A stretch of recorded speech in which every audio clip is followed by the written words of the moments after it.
کوئٹہ کے بادشاہ خان چوک پر ملیٹیال پارٹیوں کا مشترکہ جلسہ منعقد ہوا، جس میں national democratic movement, Hazara democratic party, Pashtunkhwa national عوامی پارٹی کے رہنماؤں اور کارکنان نے کثیر تعداد میں شرکت کی۔ اس موقع پر جلسے کے شرکاء کا کہنا تھا کہ افغان مہاجرین کی بے دخلی کسی صورت منظور نہیں۔ پشتونوں نے اس ملک کے لیے لازوال قربانیاں دی ہیں۔ افغان مہاجرین کے ساتھ اس طرح کا رویہ رکھنا افسوسناک ہے، ہم اس کی مذمت کرتے ہیں۔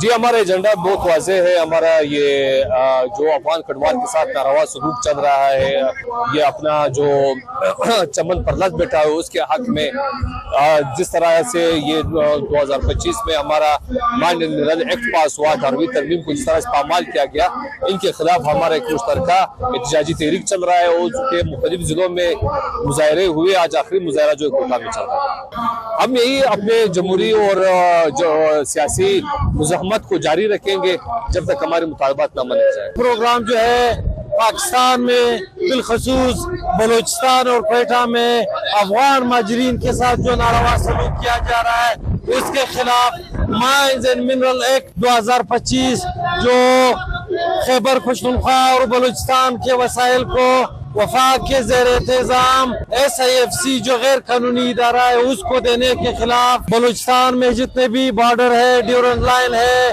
یا بلوچ علاقوں میں جو بارڈر ہے، وہاں پر مقامی لوگوں کا جو کاروبار کے لیے یا معاشی ناکہ بندی کے خلاف یہ احتجاج ہو رہا ہے۔